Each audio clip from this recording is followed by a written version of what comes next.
बोली रामचंद्र भगवान के जय। श्री बालकृष्ण लाल की जय। सद्गुरु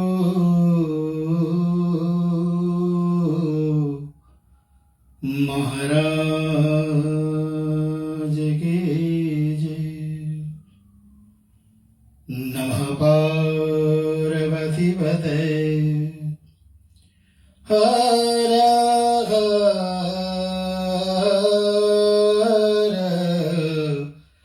महादेव।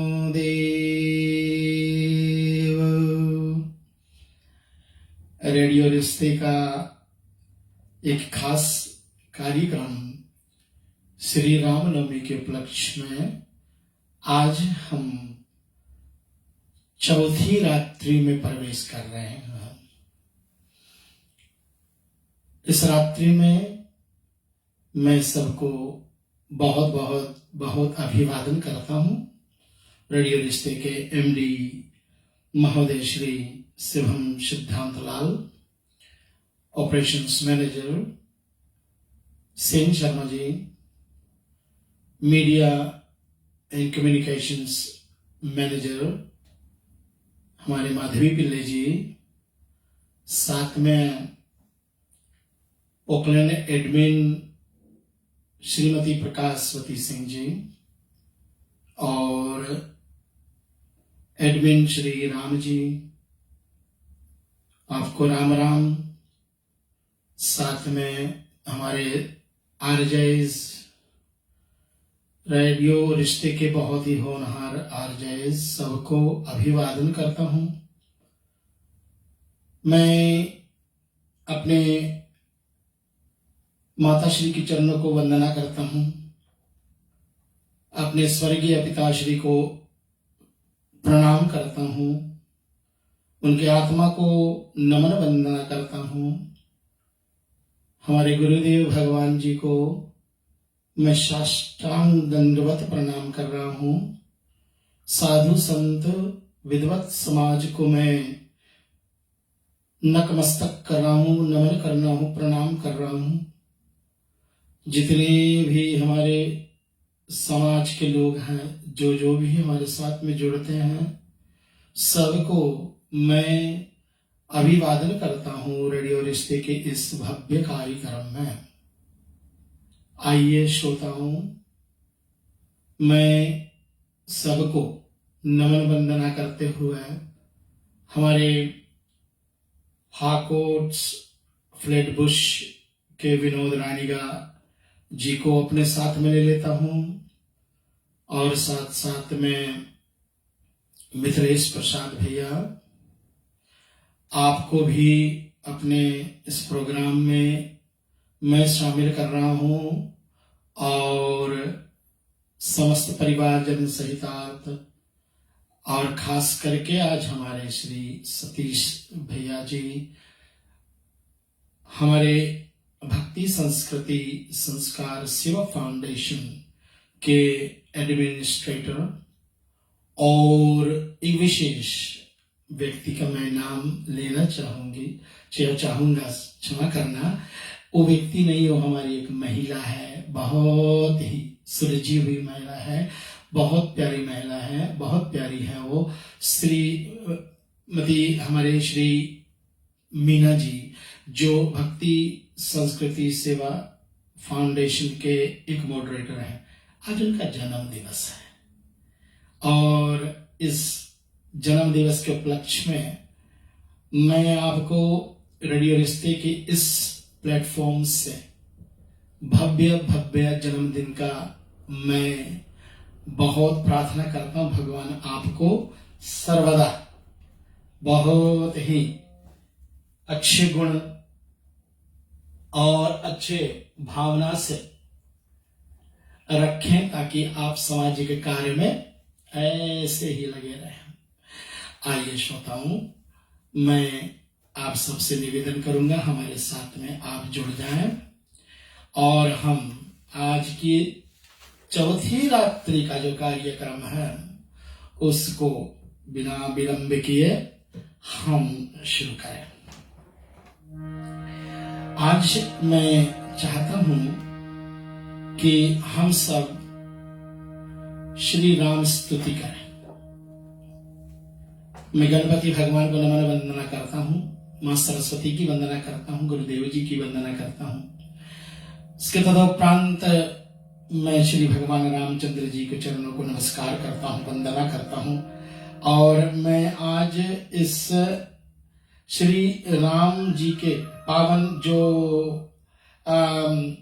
स्तुति है उस स्तुति को करना चाहूंगा, क्योंकि इसमें भगवान श्री रामचंद्र जी की जो बहुत प्यारा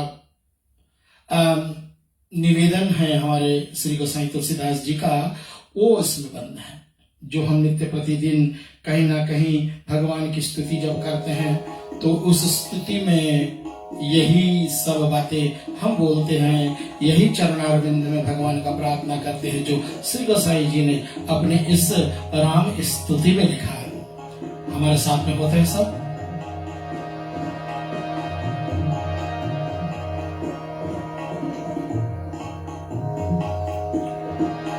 श्री रामचंद्र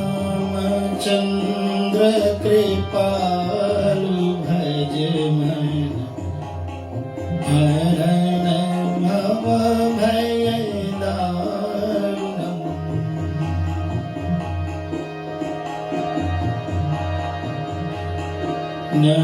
नमुकंज लोचन कंज मुख कर कंज पद कंजारुणम्।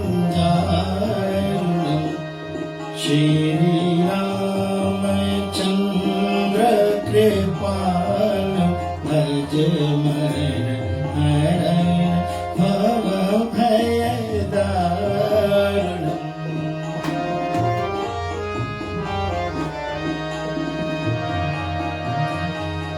सुंदर पयनित मित छवि नवनील नीरज सुंदरम पट पीत मानव तड़ित रुचि सुचि नौमि जनक सुतांबरम। श्री रामचंद्र कृपालु भज मन हरण भव भय दारुणम्। श्री राम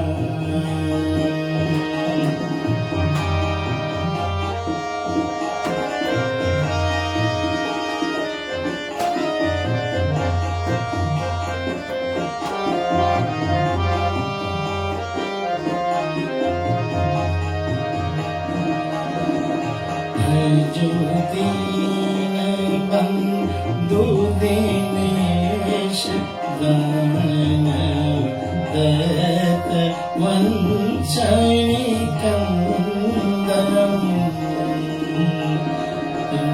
रघुनंद आनंद कंद कवशल चंद दशरथ नंदनम। श्री रामचंद्र कृपालु भज मन हरण भव भय दारुणम्। श्री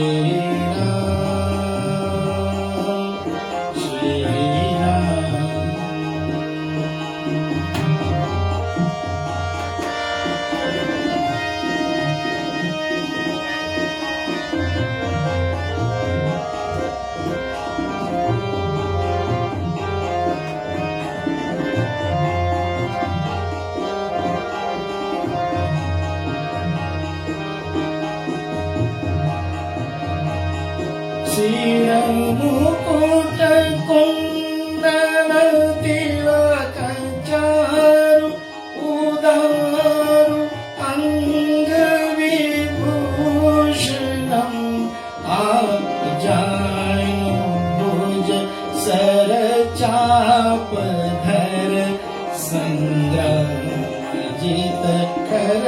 दूषणम् श्रीरामचन्द्र कृपालु भज मन हरण भव भयदारुणम् श्रीराम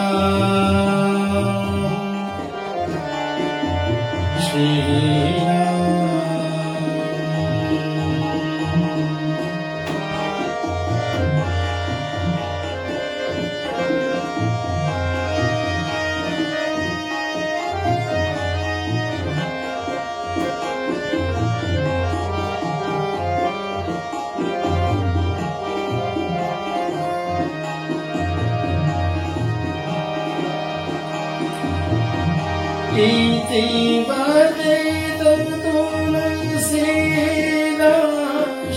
शंकर शेषमुनिमनोरञ्जनम्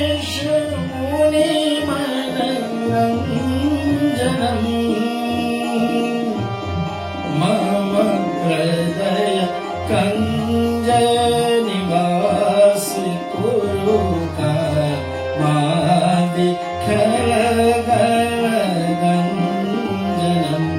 श्रीरामचन्द्र कृपालु भज हरण भव भयदारुणम् श्रीरामचन्द्र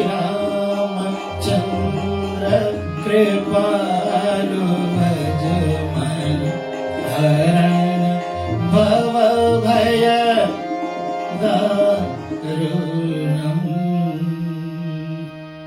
बोलिए रामचंद्र भगवान की जय।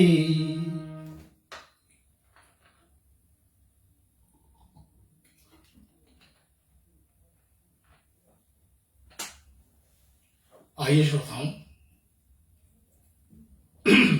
कल की प्रकरण में हम सब ने भगवान के इस पावन कथा को श्रवण करते और श्री याज्ञवल्क्य मुनि महाराज जी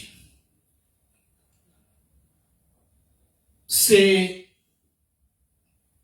भरद्वाज मुनि का जो प्रश्न पूछना वो बड़ी अद्भुत थी।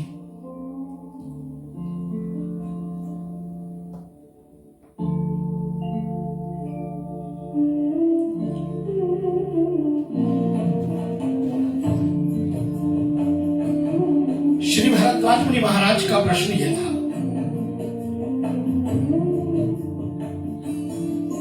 कि प्रभु,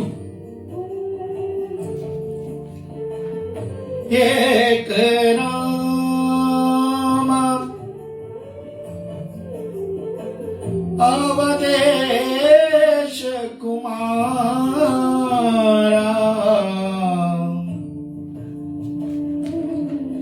तिनकर चरित विदित संसारा।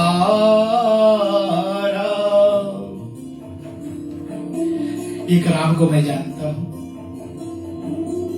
जो राजा दशरथ के पुत्र हैं, और वो भी नारी विरह, नारी के दुख, बहुत दुख सहे उन्होंने, और फिर रोष में आकर के उन्होंने रावण से युद्ध करके उनको अपना परम धाम भेज करके और अपने भार्या सीता जी को वापस अयोध्या ले गए। अब यही संशय जो था उसको दूर करने के लिए श्री याज्ञवल्क्य मुनि महाराज ने भूत भावन भगवान सदाशिव शंकर भोलेनाथ और मां सती की बड़ी दिव्य अद्भुत चरित्र को सुनाया कि एक बार त्रेता युग, मतलब त्रेता की बार बार आती है ना, लेकिन एक बार की बात है, इस कल्प की कथा है कि एक बार त्रेता युग माही और शंभु गए कहा कुंभज ऋषि पाए। और वहां पर क्या हुआ, कुंभज ऋषि ने अखिलेश्वर सदाशिव शंकर भोलेनाथ की विधिवत पूजा करके और तब दिव्य आसन पर उनको बिठाया और तब कथा प्रारंभ हुई सुनने और सुनाने का। और ये मैया उमा जी को बहुत खटक गई। क्यों खटक गई? क्योंकि वो अपने पति देव को जानती है कि सारा संसार उनके चरणों में वंदना करते हैं और आज एक तपस्वी की कथा सुनने के लिए आए हैं और उसके मुखारविंद से जो कुंभ से पैदा हुआ है, घड़ा से पैदा हुआ है और जो अपने वक्ता मतलब बन करके और अपने श्रोता का जो पूजा करता है वो क्या कथा करेगा, यही तो संशय पड़ गई। और आपको पता है कि भैया को ये संशय का बीज जब उत्पन्न हो गया तब मैया ने क्या किया, अब चलेंगे इस कथा को हम लोग गा गा करके सुनेंगे। और कहां तक पहुंचते हैं कथा को लेकर के हम लोग आज सब बोलेंगे श्री रामचंद्र भगवान की। कहत सुनत रघुपति गुण गाथा कछु दिन ताई रहे गिरनाथा सन विदा मांगी त्रिपुरारी चले भवन संग दक्ष कुमारी। श्री पूज्यपाद गोसाई तुलसीदास जी ने निवेदन में फेरफार कर दिया। गई कौन? संग सती जग जननी भवानी। कथा सुनने जगत की जननी गई, जगदम्बा गई, भवानी मैया गई, लेकिन आ कौन रही है साथ में? यहाँ पर लिखा है कि चले भवन संग दक्ष कुमारी। अब वो जगत जननी नहीं रही, अब वो जगदम्बा नहीं रही, अब वो दक्ष कुमारी हो गई है। अब दक्ष कुमारी क्यों हो गई है इसका भी संशोधन आइए कर लेते हैं हम लोग। इसका संशोधन ऐसा है ना कि दक्ष जो है वो अभिमान के प्रतीक है, अहंकार का प्रतीक है और क्योंकि वो उमा है उनके पुत्री है। लेकिन ये कथा तो बहुत विस्तार है, आपको और हमको जाना पड़ेगा श्रीमद् देवी भागवत में। तब ये दक्ष की जो कठिन तपस्या थी उस कठिन तपस्या में वो सफल हुए और भगवती प्रारंभ आदि शक्ति जगदम्बा ने आकर के उनको दर्शन दिया और बोलो वर मांगो, क्या मांगते हो प्रजापति? उस समय प्रजापति नहीं थे, दक्ष क्या मांगते हो?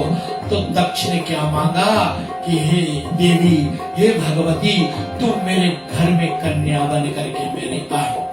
उसने कहा जरूर आती हूँ, लेकिन एक बात का ध्यान रहे, हे दक्ष, अगर मेरा कभी तिरस्कार हुआ ना तो मैं आपके घर छोड़ करके चली जाऊंगी। सभी जितने भी शर्त रखे गए भगवती के द्वारा उन सबको हामी कार्य किया दक्ष ने और भगवती समय पर उनके घर प्रकट हुई। लेकिन आज तो बहुत गड़बड़ होने वाला है। क्यों? क्योंकि माँ अब ने अपनी लीला के आधार पर, क्योंकि भगवान लीला कर रहे हैं ना, सुनो प्रिय व्रत रुचिर सुशीला, अब हम करब कछु नर लीला। भगवान ने भी तो यही लीला किया है, तो इसलिए जगदम्बा भी को करना है। तुम पावक करी निराशा, जब लग करूं मैं निशाचर नाशा। मंगल भवन अमंगल हारी, द्रवहु सुदशरथ अजिरा बिहारी।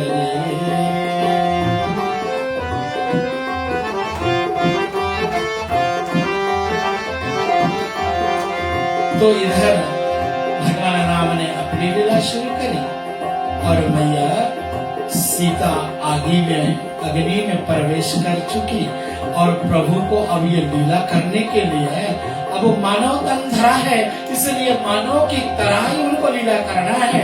और इधर उसी समय जब वो दोनों भवन अपने जाने लगे कैलाश पर्वत पर, और तभी वही समय था कि शंभुनाथ भगवान क्या जाना, उसने जाना ये बात,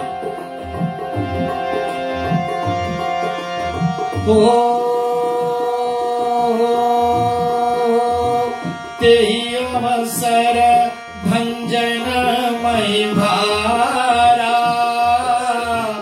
हरि रघुवंश लीन अवतारा। पिता वचन तजी राज उदासी, दंडक वन विच रत अविनाशी।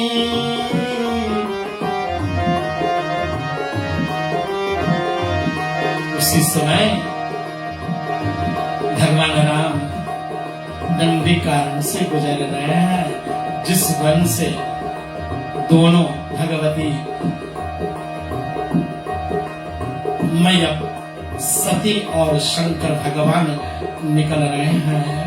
तो उस समय की बात है कि रावण जब मैया सीता को हर ले गया है कुटिया में, अब मैया सीता नहीं रही, तो परमात्मा श्री राम मानव लीला करते हुए बड़े दुखी होकर के अब कहाँ पूछ रहे हैं, किससे पूछ रहे हैं। देखिए तो बड़े भावप्रद है, 2 ही 3 चौपाई। मैं संक्षिप्त में आज की कथा ले जा रहा हूँ क्योंकि आज शुक्रवार है, भैया की कथा को करनी है, इसलिए माँ पार्वती की कथा तक पहुंच करके और आज से हम लोग प्रवेश कर रहे हैं कि भगवान श्री रामचंद्र जी प्रात पर ब्रह्म मनुज अवतार क्यों धारण करते हैं, विभिन्न अवतार क्यों धारण करते हैं, पृथ्वी पर क्यों आते हैं। यही प्रश्न तो भगवती मैया पार्वती शंकर भगवान से पूछेगी, लेकिन कब पूछेगी, अभी तो नहीं पूछने वाली है क्योंकि अभी तो उमा रूप में है ये। और तभी क्या होता है, उसी समय क्या हुआ, भगवान राम आगे आगे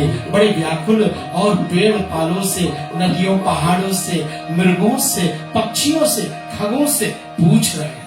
और क्या पूछ रहे हैं,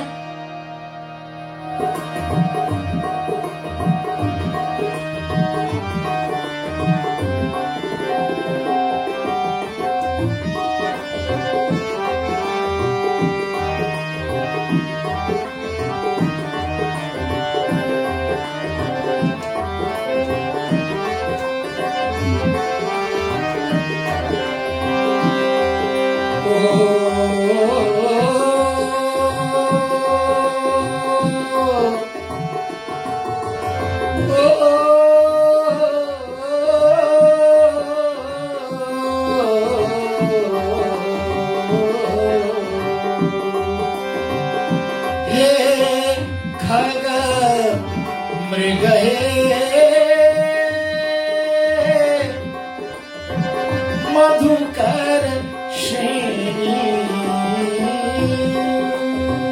हे खग मृग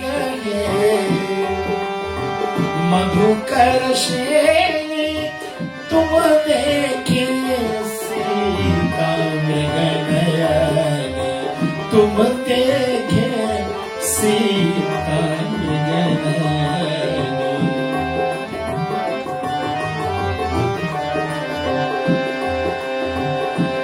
और भगवान गुप्त रूप में प्रकट हुए, इसलिए शंकर भगवान ने विचारा कि अगर मैं सामने आ जाता हूँ तो सारे जितने किराया है सब पानी में मिल जाएगा, धूल में मिल जाएगा। देवताओं का कार्य संपन्न नहीं हो पाएगी। क्यों? क्योंकि उसको गुप्त ही रहना है।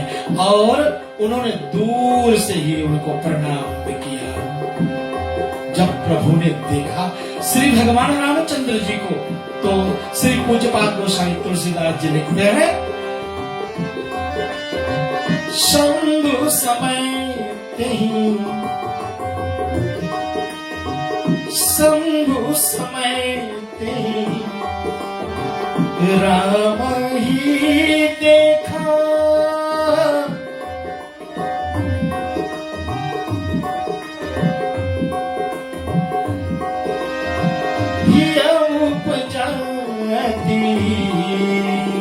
हर्ष विसेखा।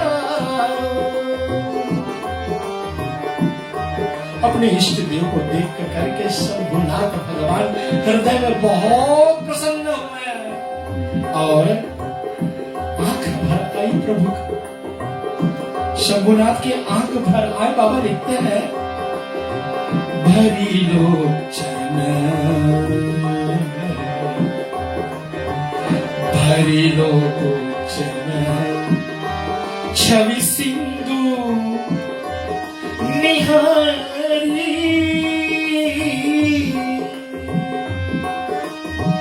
कुसुम जवानी की चिनारी।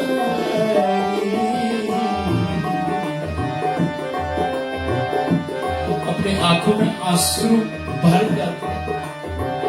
दूर से क्या कहा? जय सच्चिदानंद जग पावन,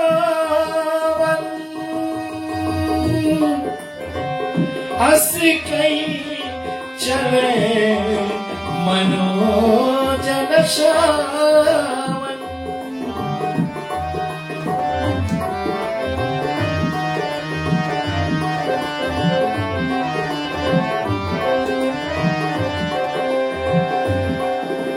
भगवान शंकर की दशा को देख करके मैया सती हैरान हो गई। संदेह तो पहले से ही था, संशय तो पहले से ही था, अब और बढ़ गया। हमारे लिए शंकर जी तो ये तो जगत वंदन जगदीश है, और ये साधारण मानव बनवासी वेश में जो अपने पत्नी को खोज रहा है, नारी विरह में दुख पा रहा है, उसको जग पावन सच्चिदानंद कहा।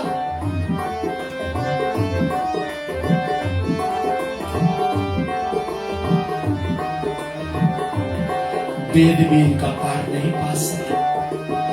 सोचा भगवान क्या करें?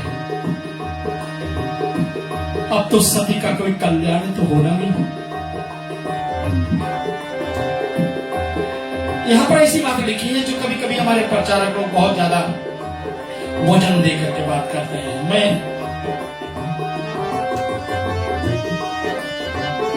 इस चौपाई को बड़े गुप्त रूप में, बड़े दबे रूप में कह देता हूं, क्योंकि मुझे तो एक बात का बड़ा भय होता है। भय मतलब क्या? कि मुझसे कोई ऐसी बात न निकल जाए, मेरे वाक्य कोई ऐसी न निकल जाए जो किसी को मैं ठेस पहुंचाऊं, सामने वाला को कहीं किसी प्रकार का दुख न पहुंचे। इसलिए मैं बहुत बहुत सचेत रहता हूं। यद्यपि हमारे पुराणों में लिखा है, यद्यपि हमारे ग्रंथों में लिखा है, लेकिन मैं बार बार निवेदन करता रहता हूं। मैं बहुत बहुत विद्वत समाज को भी मैं प्रार्थना किया करता हूँ कि आप ही सब हमारे मार्गदर्शन करने वाले हो, आप ही कुछ निर्णय करो ना। जो लिखा हुआ है यहाँ शंभुनाथ के वाक्य है, ऐसा कोई बात नहीं है कि कोई और बनाया इसको। शंभुनाथ स्वयं कह रहे हैं। क्या कह रहे हैं? सुनो सती तब नारी स्वभाव, नारी का ये स्वभाव है, बड़े साधारण। मैया हमारे होती बड़ी प्यारी होती है, बहनें हमारे बड़ी प्यारी होती है। नारी सम्मान बड़ी बहुत जरूरी है भैया। इसलिए मैं हमारे पुरुष समाज को निवेदन किया करता हूं, कभी कोई महिला पर कोई ऐसे कटु वचन ना बोले। आपको ये एक अधिकार प्राप्त हुआ है, मंच पर बैठ जाए तो हम जो ही है उसको बोले बड़े जोर जोर से नहीं। नारी स्वभाव का मतलब यहाँ बहुत निकले हुए हमारे। आप कभी आप मानस पीयूष ले लो ना, एक बड़े बड़े महंतों का, बड़े बड़े संतों का अपना अभिप्राय तो सुनिएगा उनका। इतनी सुंदर सुंदर बातें उन्होंने लिख दी है।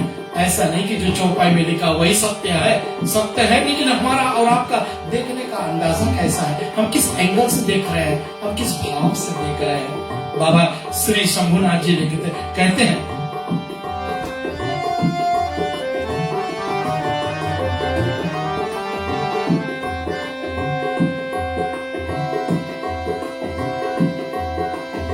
सुनो सती तमय नारी स्वभाव संशय धरो मन काऊ।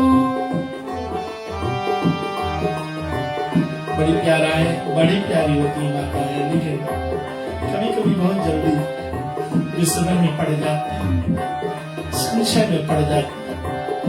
हम पुरुषों को काम होता है उनको जल्दी से शांत कर लो, कोई ना कोई रास्ता ढूंढ लो, विकल्प निकाल लो कोई ना कोई। क्योंकि हमारे श्रुति क्या कहती है, यत्र पूजन तेना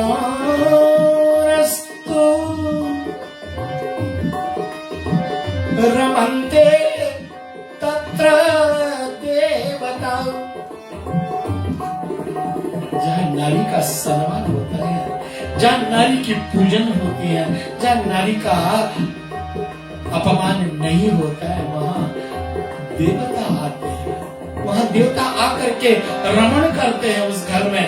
अन्यथा हम देवता को आहुति देंगे, देवता आएंगे, लेकिन आएंगे तो कैसे लौटेंगे, उल्टे पैर लौट जाएंगे, हमारे घर पर नहीं टिकेंगे। तो दरिद्रता का और आदि आदि जितने भी हमारे जीवन के जितने भी बुराइयां ना, वो हमारे घर में चली आएंगी। क्योंकि जो देवता लोग वो तो निकल जाते हैं, जहां नारी का सम्मान नहीं वहां तो ये शंभुनाथ ऐसे कह दिए है किसी कारण, क्योंकि मैया ने संशय करी है, उस बात को लेकर के जा रहे हैं शंभु भगवान कि देखिए नारी स्वभाव है, संशय है, मन में कोई ऐसा गलानी ना रखो। कहे भगवान संशय असना धारो मन काऊ, कोई मन में संशय ना कर दे। लेकिन हाँ, अगर आप सोच रहे हो ये मेरे तो इष्ट देव है और सेवत जाहि सदा मुनि धीरा, उनको सारे मुनि जन ध्यान करते हुए, कल भी मंत्र बोला था ना, ओंकारं बिंदु संयुक्तम नित्यम ध्यायन्ति योगिना। वो निराकार रूप में सर्वव्यापक परमात्मा कण कण में बसा हुआ सभी जगह पर व्याप्त है, यत्र तत्र सर्वत्र भगवान सभी जगह पर है। तो ये भगवान जब साकार रूप धारण करते हैं ना, तो मुनि जन तो प्रसन्न हो जाते हैं। मुनियों को तो दर्शन देने के लिए वन वन में भटकते हैं प्रभु राम। और आज देखे ना, जो तुम्हारे मन अति संदेह हो, मन में अगर तुम्हारे कोई संदेह है ना, तो देवी तव कन जाय परीक्षा ले। अगर तू सोच रही है कि ये प्रातपर ब्रह्मण नहीं है, ये सच्चिदानंद नहीं है, तो आप जा करके इनका परीक्षा जरूर ले सकते हो। आज मैं सोच रहा हूँ कुछ आपको सुनाता हूँ धीरे धीरे, जैसे जैसे बड़ी प्यारी सी ये बैकग्राउंड म्यूजिक में मैं निकाला हूँ। इसको कहते हैं ना कि हमारे जितने पुराने गीत हैं, अब ये जो इंस्ट्रूमेंटल बज रहा है मुझे बहुत बहुत भाता है। मैंने जब संगीत अध्ययन कर रहा था तो ये राग दरबारी पर दरबारी खाना पर ये आधारित ये गाना है, ये भजन है, पूरा मन दर्पण कहना है। मैंने सोचा इसको थोड़ा सा बैकग्राउंड में बजने दे ना, पूरा मन दर्पण कहना, बड़ा सुंदर है। मन तो दर्पण है ना, कल भी परसों भी चर्चा हुई थी, तो वहां नहीं फंसेंगे, चलेंगे हम लोग। और भगवती को उन्होंने आमंत्रित किया, जा भगवती तू चाहती है हे सती जाकर के परीक्षा नहीं हो। और उसी समय उसने जान गया कि अब ये सती जो करने वाली है इसका भला इसमें नहीं है, इसका कल्याण नहीं होने वाला है। और भगवती ने तो पहले से रच दिया था कि ऐसा ही होना भैया, कोई रास्ता तो ढूंढना होगा दक्ष के घर छोड़ने के लिए। भैया ने कोई तैयारी तो करी है, इसलिए अस कही क्या कहा, वही सो राम रचि राखा, को कर तर्क बड़ा वैसा खा। ये महत्वपूर्ण चौपाई है। इस चौपाई को मैं बहुत पसंद करता हूँ। ये जब मैं पिताजी के साथ में, मैं अपने पूज्य स्वर्गीय पिताजी के साथ में मैं ढोलक बजाया करता था। मैं 7-8 वर्ष का था। तो पिताजी तो क्षमा करें, छोटी मुंह बड़ी बात, मैं अपने पिता को बहुत आदर करता हूँ, बहुत प्रणाम करता हूँ उनको, मुझे बहुत बहुत, क्योंकि वो एक चलता फिरता रामायण गायक थे। उनको तो रामायण जी कंठस्थ थी। इतने छोटे उम्र से वो रामलीला करते थे, तो वो जब गाते थे रामायण श्री ना, तो मैं ढोलक बजाया करता था और मैं उनको सुनता रहता था। तो ये चौपाइयां जो है ना, ये चौपाइयां उस समय ही मुझे कंठस्थ हो गई थी। बहुत बाद में जब मैं अध्ययन करना शुरू किया श्री रामचरितमानस को, तो जगह जगह मैंने इनको पाया, इन चौपाइयों को। तो ये बुलेट पॉइंट्स बोलते हैं हम लोग को। हमारे सतीश जी कहते हैं ना कि अगर आप कुछ पोस्टिंग करें तो उसमें बुलेट पॉइंट्स डाल दें कि आज की जो हमारी समरी होती कथा को क्या हुई, ये अभी तक कथा कहाँ पहुंची, आज का शिष्य क्या था। तो इसलिए बुलेट पॉइंट्स में कभी कभी हम लोग लिखते हैं। और ये हमारे रामायण की चौपाइयों में से एक बुलेट है। क्या है कि वही सो जो राम रचि राखा, वही होगा जो प्रभु राम पहले से रच दिए हैं। प्रकाशवती सिंह जी, आपके कमेंट्स में पढ़ रहा था, बहुत प्यारी प्यारी कमेंट्स लिखती हैं। माधवी जी बड़ी प्यारी कमेंट्स लिखी। सभी मेलबर्न में हमारी प्यारी शिष्य बहुत प्यारी प्यारी कमेंट्स लिखती है। सुशीला देवी जी, आप सबका आभारी हूं मैं, प्रोत्साहित कर रही हो हम सबको, हमें। क्योंकि मुझे आप कह रहे हैं ना कि मैं ये कोई बड़ी बात नहीं है, मैं स्वयं को मियां मिठू नहीं बनना चाहता, लेकिन ये जब आ जाती है प्रसंग ना, तो मैं सोचता हूँ 2 घंटा होते तो और अच्छा होता, लेकिन क्या करें, मेरी समय सीमित है, इसलिए मैं बहुत गहराइयों में नहीं उतर पाता हूँ। लेकिन यहाँ वही सो जो राम रचि राखा, को कर तरख बढ़ावे साखा। कैसे हम लोग इसको देखेंगे, कैसे इसको समझेंगे, ये बड़ी सोचने वाली बात है, इस समझने वाली बात है। मुझे बहुत अच्छा लगता है, इसलिए भगवान जी की इस कथा को हमें अपने मति अनुसार समझनी है, अपने श्रद्धा अनुकूल के साथ में समझनी है कि भगवान जो रचा है वही हमारे और आपके जीवन में होने वाला है। लक्ष्मण भी नहीं देखा, लक्ष्मण क्या देखा, क्योंकि कैसे रूप को धारण करी मैया सीता एक रूप धारण करी है। कहाँ यहाँ लिखा हुआ है कि उन्होंने विचार किया मैं किस भांति परीक्षा करूं, और उन्होंने मां सीता का रूप धारण किया। सीता का रूप धारण किया। लक्ष्मण ने देखा पहली बार भाभी जी आगे चल रही हैं और भैया पीछे चल रहे हैं, लेकिन प्रभु की लीला प्रभु जाने, उन्हीं पर छोड़ दिया और प्रभु ने अपनी लीला को विस्तार किया। अब सबने कथा सुनी है और भगवान रामचंद्र जी ने जोई पानी प्रभु कीन प्रणाम। प्रभु ने हाथ जोड़ करके मैया सती जो सीता का रूप धारण करी है उनको प्रणाम किया और पिता समेत लीन निज नाम। अपना परिचय दिया कि मैं दशरथ पुत्र राम हूं। और आगे कहा उसने, कहूं बहोरी कहाँ वृष के तू, विपिन अकेली फिरऊ के हे तू। हमारे इष्ट देव, हमारे भगवान, हमारे पूजनीय शंकर भगवान वृक्ष केतु किधर है? और आप अकेले वन में क्या कर रहे? मां सती हैरान हो गए। अपनी भूल पर बहुत पछतावा हुई भगवती को और वो चुप बैठ गए। भगवान ने अपना लीला विस्तार किया तो सती ने क्या देखा?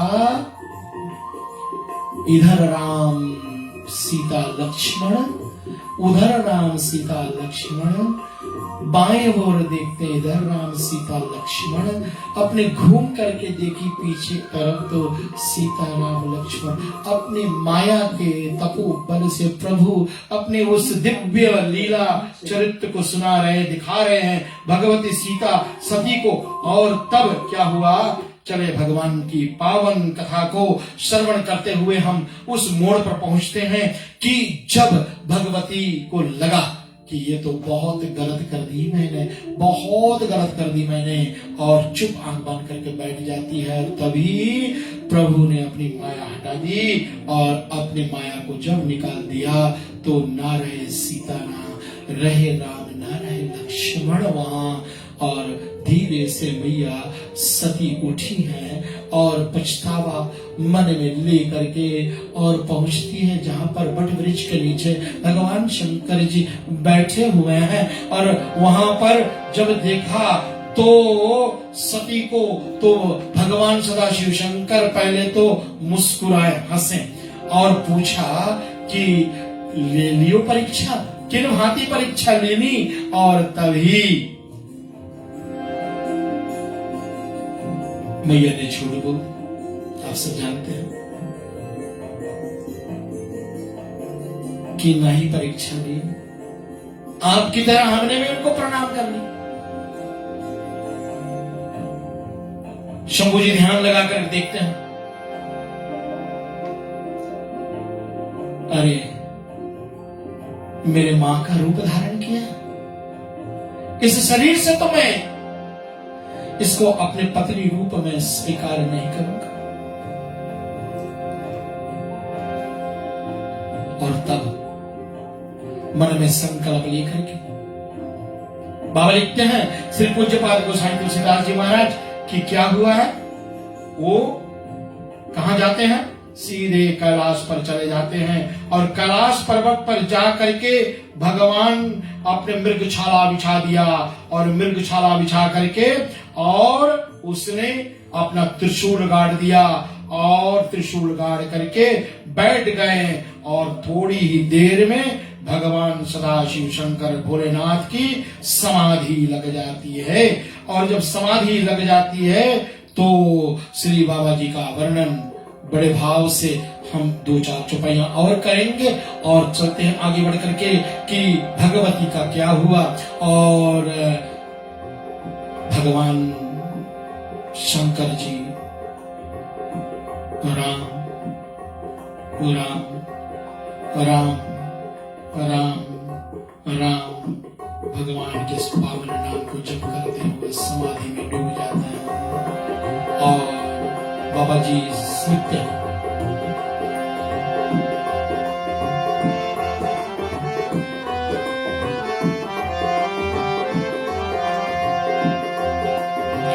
यही विधि दुखित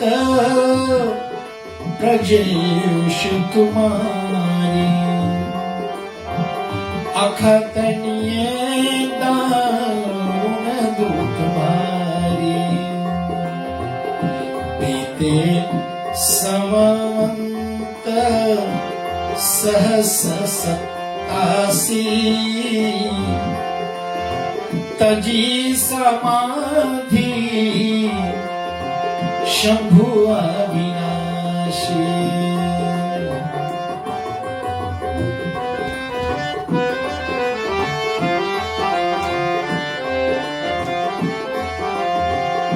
हमारे और आपके कथा सुनने का तरीका शायद कुछ अलग होगा।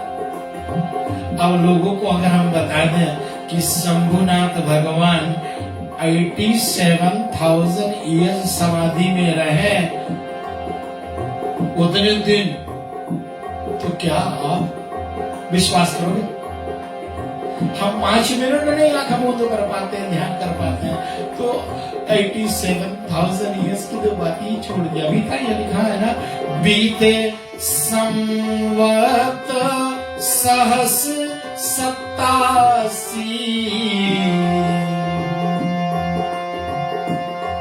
87 का मतलब है 87,000 ईयर्स। और इतने दिनों तक भगवान सदाशिव शंकर समाधि को त्यागे जब, तो उसने फिर क्या किया? राम नाम शिव सुमिरन लागे, जानऊ सती जगत पति जागे। लेकिन हमेशा की तरह भाग करके जब आती है, आगे जब हाथ जोड़ करके खड़ी हुई, तो भगवान शंकर ने उनको बाम भाग में जगह नहीं दिया, उनको आसन वहां नहीं दिया। हमेशा की तरह भगवती जो अर्धनारी रूप में आप देखें, भगवान सती जो होती है ना, वो आदि शक्ति जगदम्बा भगवान के बांग अंग में विराजती है। और आज उन्होंने सर्वों आसन दिया कि देवी बैठो। भगवान जानते हैं परेशान है, बड़ी दुखी है। और एक बात सीख ले हम सब आप, कि कोई कभी जब दुखी हो जाए ना, तो उनको कथा सुनाओ। हनुमान जी पहुंचे जब लंका में, तो उन्होंने क्या देखा? मैया सीता जो ना अशोक वृक्ष के नीचे बैठी, बड़ी दुखी अवस्था, दुबले पतले शरीर, बड़ी सोच में प्रभु नाम के आराधना करती। हनुमान जी बड़े दुखी हुए भगवती के इस रूप को देख करके, इस अवस्था को देख करके। और वो अशोक वृक्ष पर बैठा हुआ हनुमान जी महाराज विचार कर रहे हैं। और जब त्रिजटा आदि रावण के धमकाने पर जब चली जाते हैं, रावण और त्रिजटा को समझाती है, सब अपने अपने चले जाते हैं घरों में। और तब भगवती मैया अकेली हो जाती है। और तब क्या होता है? श्री पूज्य पाठ देखते हैं, राम कथा गुण वर्णन लागे। हनुमान जी भगवान राम की कथा गाने लगे, उनके गुणानुवाद करने लगे। भगवान के सुंदर सुंदर गुण जो हैं, वो भगवान के ये प्रिय भक्त श्री हनुमान जी जब गाने लगे ना, तो बाबा श्री गोसाई जी लिखते हैं, राम चरण गुण वर्णन लागे, तब सुनत सीता के दुख भागे। और यहाँ आज मैया बहुत दुखी है। शंभुनाथ भगवान ने कहा, देवी हम तुमको कथा सुनाते हैं। लेकिन मैया का ध्यान कथा पर नहीं जा रहा है, ऊपर से विमान जा रहे हैं, सब देवी देवता बैठे हुए हैं, इंद्र आदि, वरुण आदि, सूर्य आदि, बृहस्पति आदि, सब अपने अपने पत्नियों के साथ में बड़े सुंदर सुंदर विमान से जा करके, विमान में बैठ करके, और बड़े नीचे से सारा आकाश खाली पड़ा हुआ था, लेकिन आज सबको कैलाश पर्वत के ऊपर से ही जाना था।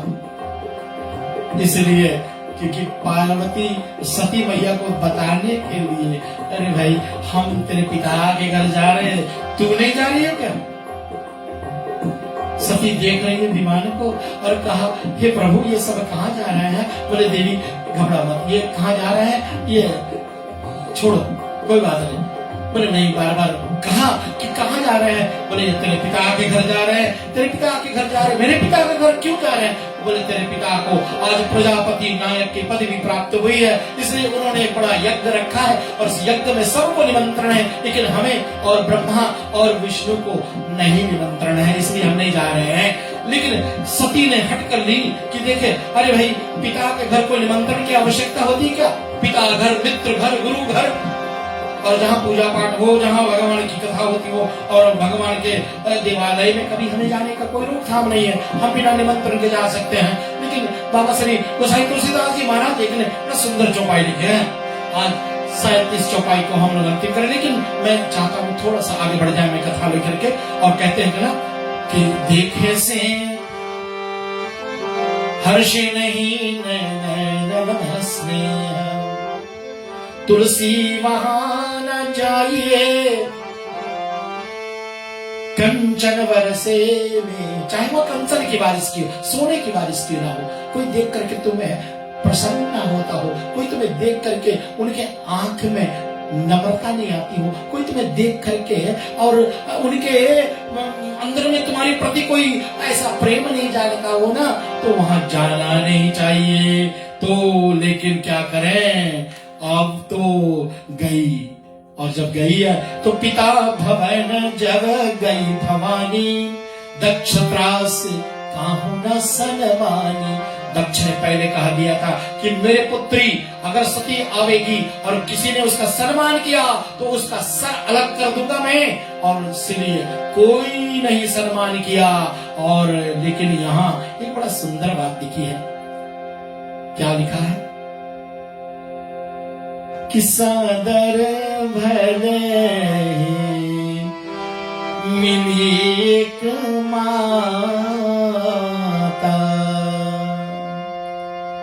माता, चाहे अपने कुछ भी हो ना, पति की आज्ञा को भी उल्लंघन कर चुकी, और सादर से माता अपने पुत्री को मिली, सादर भले मिले एक माता।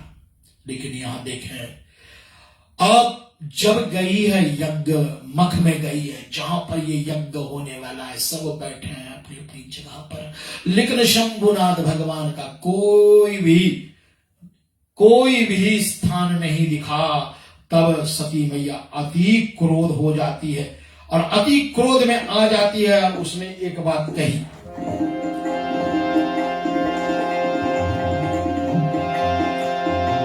सुनो सभा सब सकल मुनिंदा,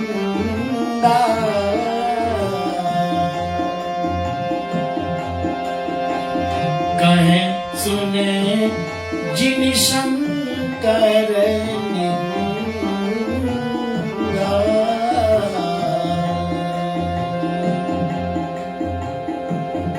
सबको मैं फल दूंगी, वो आदि शक्ति है। जब हमसे प्यार करती हैं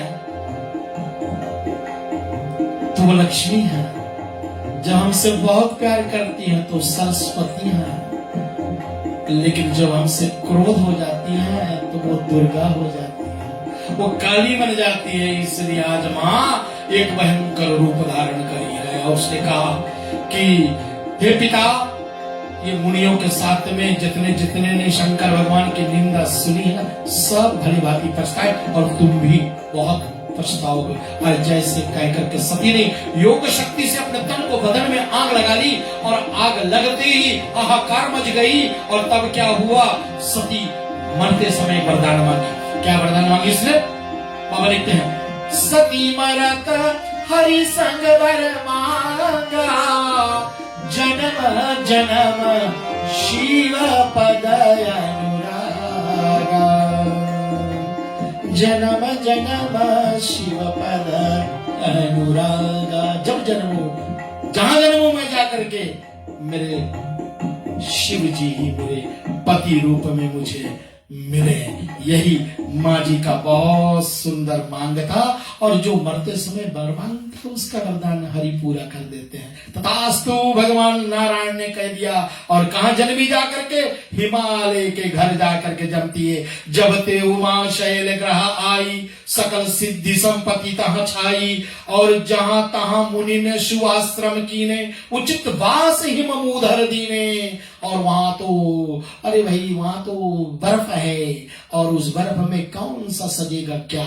लेकिन जैसे जगदम्बा मैया वहां प्रकट हुई ना हिमालय राज और मैना मैया के घर पर, वहां सब हरियाली छा गई। और नारद को समाचार मिला। भगवान कहते हैं मुनिराज नारद पहुंचे और कौतिक हिमय करी गह जाए। शैलराज बड़े आदर कीन करके उनको उसके पद पछारण करके और दिव्य आसन पर बिठा करके भगवती जगदम्बा जी को लाई है। और उनको ला करके माता श्री मैना ने कहा कि हे मुनिवर, आप तो सर्वज्ञ है, आप तो त्रिकाल यज्ञ है, सर्वज्ञ तुम, गति सर्वज्ञ तुम्हारी। कहो सुता के दोष गुण मुनिवर हृदय विचारी। विचार करके कहो कि मेरी कन्या की भविष्य रेखा क्या कह रही है।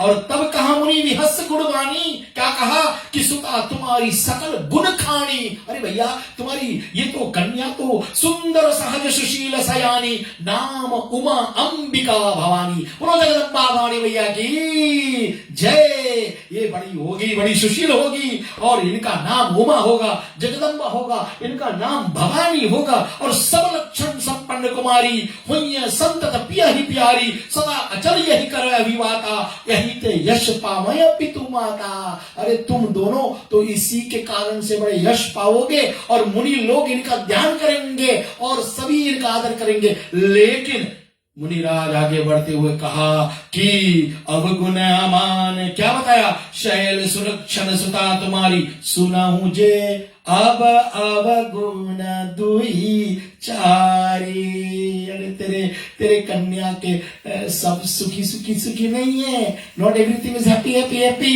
कुछ गड़बड़ भी है। बोले क्या गड़बड़ है? बोले इनके पति होगा कैसा? बोले योगी जटिल काम मन नगन अमंगल वेश, अस स्वामी अहि को मिलिए परिहस्ते अस रेखा। सियावर रामचंद्र भगवान की जय। और इनके पति जो होगा मंगल वेश वाला होगा, बिनो माता पिता वाला होगा और जोगी होगा और जटिल होगा, जटाधारी होगा, नगन वेश वाला, उनके वस्त्र भी नहीं होंगे। अरे भैया ऐसे सुंदरी के कौन अपने जमाई राजा इनको बनाएंगे? इतनी सुंदर कन्या। और ये और मैया जब पार्वती ने सुनी तो उनको बहुत आनंद हुआ, क्योंकि जान गए कि ये जिस जोगी की अटल की बात कर रहे हैं और जिस ये मुनिवर को बात कर रहे हैं, जिस अकामी को बात कर रहे हैं ना, ये मेरे शिव जी हैं। और लेकिन मुनिवर आगे बढ़ा, एक बहुत सुंदर बात बताया है कि ये जो वर के गुण दोष बखाने, ते सब शिव ही पाओ अनुमाने। लेकिन नहीं जानते कि वही शिव है, वो शिव जी जैसे है। और जो विवाह संस्करण हुई है, दोषो गुण सम कहा सब को। कहते हैं कि ये जाकर के अगर आराधना करेगी, तपस्या करेगी तो शंकर जैसा पति मिल जाएगा इनको। और एक तो बहुत सुंदर बात कहा है कि समरथ को नहीं दोष गोसाई। समर्थमान को कभी दोष नहीं लगते हैं, समर्थमान को कभी दोषी नहीं ठहराए जाते हैं। क्यों? क्योंकि वो समर्थमान है। और 3 उपमा दिए हैं, समर्थ को नहीं दोष गोसाई। कौन कौन? रवि पावक सुर सरी की नाई। रवि मीन्स सूर्य भगवान और पावक मीन्स अग्नि और सुरसरी मीन्स गंगा जी।